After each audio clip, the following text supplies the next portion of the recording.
নমস্কার বন্ধুরা, তোমরা কেমন আছো? আশা করি তোমরা খুব ভালো আছো। আমিও খুব ভালো আছি। আজ আমি আবার চলে এসেছি তোমাদের জন্য ভগবানকে কেন্দ্র করে কিছু কথা বলতে। অবশ্যই সেটা সনাতন ধর্মকে কেন্দ্র করে। যদি তোমাদের ভগবানকে কেন্দ্র করে কথাগুলো শুনতে ভালো লাগে তো আমার ভিডিওটা পুরোটা শোনো। আর যদি ভগবানকে কেন্দ্র করে কথাগুলো শুনতে ভালো না লাগে তাহলে আমার ভিডিওটা স্কিপও করতে পারো। তো চলো শুরু করা যাক আজকের কথা। জানো, আমাদের অর্থাৎ স্ত্রীদের ভগবানরা অনেক শক্তিশালীতে পরিণত করেছে, অনেক কিছু ছাড়ও দিয়েছে। হ্যাঁ গো হ্যাঁ, মেয়েদের বলা হয় মেয়েদের জপ তপ কিচ্ছু করার প্রয়োজন পড়ে না যদি সে তার স্বামীর সেবা করে। সাত্ত্বিক মনে সে যদি স্বামীকে পূর্ণভাবে সেবা করে তাহলে সেই সেবার ফল তারা ভোগও করতে পারে, তারা মোক্ষ পেতে পারে। হ্যাঁ, এবার দেখো একটা মেয়ের মধ্যে ভগবান কত শক্তি দিয়েছে। সে বিয়ের আগে ভগবান শিবের আরাধনা করে এবং তারপর ভগবান শিবের কৃপায় সে ভগবান শিবের মতন বর পায় এবং বিয়ের পরে ভগবান শিবের মতন বরটিকে সে বিষ্ণুরূপে পূজা করে এবং বিষ্ণুরূপে পূজা করার পর ভগবান বিষ্ণু যেমন মাতা লক্ষ্মীর স্থান দিয়েছে তার স্ত্রীকে, সেমনই স্থান কিন্তু একটা মেয়ে বিয়ের পরে পেয়ে যায়। আমাদের সনাতন ধর্মটা অনেক মডার্ন। আজকের ডেটে মেয়েরা কিন্তু স্বামীর সেবা করে না, তারা ইনকাম করে। কিন্তু পূর্ব থেকেই আমাদের সনাতন ধর্মে এটা দেখানো হয়েছে যে কামায় সে সেবাও করে। মা লক্ষ্মী আমাদের অর্থের দেবতা, অর্থাৎ অর্থ মায়ের হাতেই থাকে, মা লক্ষ্মীর কাছে। এত যে আমরা পয়সা নিয়ে এত লাফালাফি করি বা আমরা যে কামাতে যাই, সবই তো আমাদের এত কষ্ট খাটনি সব কিছু তো ওই পয়সার জন্য। আজ যে চাকরিটা করছি শুধুমাত্র পয়সা উপার্জন করার জন্যই তো চাকরিটা করছি। আজ যে পরিবারটা ছেড়ে অনেক দূরে যেতে হচ্ছে, এত খাটনি করতে হচ্ছে, কষ্ট করতে হচ্ছে, সম্পর্ক পরিত্যাগ পর্যন্ত করে দিতে হচ্ছে শুধুমাত্র ওই পয়সার জন্য।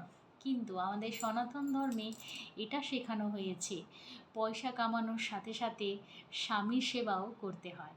যেমন মা লক্ষ্মী পয়সার দেবী, তবুও সে কিন্তু নারায়ণের পা টিপতে থাকে, এমনি কিন্তু দেখানো হয়। নারায়ণের পা মা লক্ষ্মী কেন টিপে, তারও একটা কথা আছে। বলা হয় পুরাতন মতে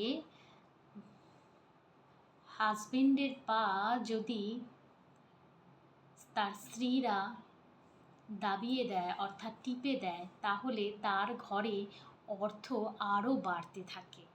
সেটা কিন্তু সনাতন ধর্মে দেখানোই হয়েছে পূর্ব থেকে, এবং পূর্ব থেকে মা লক্ষ্মীকেই কিন্তু অর্থের দেবী বানানো হয়েছে এবং অর্থের দেবী অর্থাৎ সে অর্থটাকে নিয়ে আসছে, মানে আজকের ডেটে অর্থটা চাকরি করে কামিয়ে নিয়ে আসছে, তবুও সে তার স্বামীর যত্ন করছে, তবুও সে তার স্বামীর আরাধনা করছে, তবে গিয়ে সে মোক্ষ পাচ্ছে।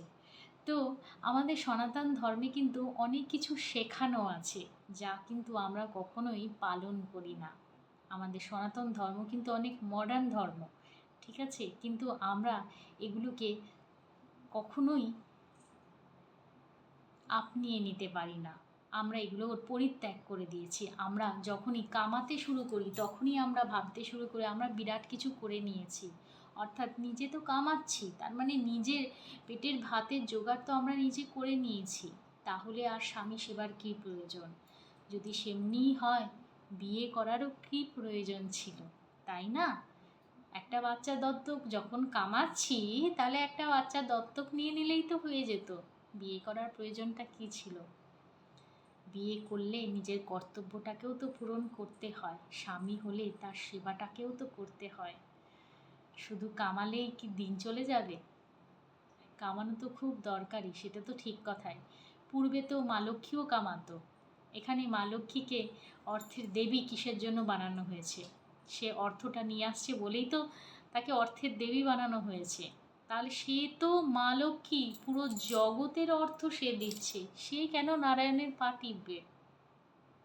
তাকে তো সিংহাসনে বসে থাকা উচিত ছিল, আর নারায়ণকে উচিত ছিল মা লক্ষ্মীর পা টেপা, তাই না? তা তো নয়। তো এই সমস্ত জিনিসগুলো না মানুষ আজকালকার মডার্ন সমাজে বোঝে না। মেয়েদের জপ তপ পুজো পাঠ কোনো কিছুর প্রয়োজন পড়ে না, তারা যদি স্বামীর সেবা করে, ভক্তিমতে স্বামীর সেবা করে। কেননা জেনারেলি দেখা গেছে, আমার পরিবারের মধ্যেই দেখেছি, হ্যাঁ। তো কখনো মানে কি আর বলবো, মানে আমার জেঠিমাই, ঠিক আছে, আমার জেঠিমা স্কুল টিচার ছিল। তো যেহেতু সে কামাতো, কখনো আমার জেঠুকে কিন্তু খেতে দিত না। আমি দেখেছি ওদের বাড়িতে কাজের লোক ছিল, কাজের লোকটা রান্না করতো, মানে রান্নার লোক ছিল, কাজের লোকও ছিল আলাদা। তো সে জেঠুকে খেতে দিত। স্বামী সেবা কাকে বলে সে কিন্তু কখনো করেনি, ঠিক আছে। যাই হোক, আজ তো সে তারা বেঁচে নেই, যাই হোক ওটা বলাটা উচিত হবে না তার বিষয়। তো যেহেতু কেন, তার কারণ হচ্ছে সে কামায়। আর আমাদের সনাতন ধর্মে মা লক্ষ্মী কোথা থেকে তাহলে পয়সা পেত? দেখো, অর্থ কোনো না কোনো ভাবে সেও হয়তো কামিয়েছে। আকাশ থেকে তো অর্থ মা লক্ষ্মীর ঘরে ঝরে এসে পড়েনি, আর সে জগৎকে চালাচ্ছে।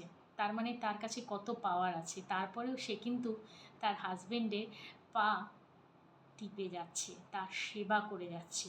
সেরকমই অবস্থায় কিন্তু দেখানো হয় বৈকুণ্ঠে ভগবান শ্রীনারায়ণ পদ্মফুল হাতে শুয়ে আছে, আর মা লক্ষ্মী পা দাবিয়ে যাচ্ছে। এমনি ফটো কিন্তু দেখতে পাওয়া যায়, গুগলে দেখবে, সার্চ করবে, পেয়ে যাবে, হ্যাঁ। তো পূর্বে থেকেই আমাদের শেখানো আছে যে মেয়েদের কামাতেও হয় এবং তার সাথে সাথে স্বামীর সেবাও করতে হয়। এবং পুরাণে এটাও লেখা আছে, কোনো জপ তপ, আজ কি হয়, মেডিটেশন সেন্টারে যায়, হ্যাঁ, তারপরে তোমার মন্দিরে যাচ্ছে, পুজো করছে, এই করছে সেই করছে, ধর্ম পালন করছে, এটা তো খুব ভালো কথা, আমরাও ধর্ম পালন করি, সেটা কথা নয়। কিন্তু তুমি ঘরের ধর্মটাকে পালন না করে তুমি গিয়ে মন্দিরে ধর্ম পালন করছো, আমার মনে হয় না সেটা অ্যাকসেপ্ট হবে। এটাই বলার, আর কিছু না। তো এতটুকু বলার ছিল। তো তোমাদের সাথে শেয়ার করলাম। যদি ভালো লেগে থাকে আমার ভিডিওগুলো, অবশ্যই আমার চ্যানেলটাকে লাইক করবে, কমেন্ট করবে, আর শেয়ার করবে, আর সাবস্ক্রাইব করতে একদম ভুলবে না। আর যদি কোনো কিছু বিষয়ে জানা থাকে, অবশ্যই নিচে কমেন্ট সেকশনে কমেন্ট করবে। তো আজকের মতন নমস্কার, টাটা।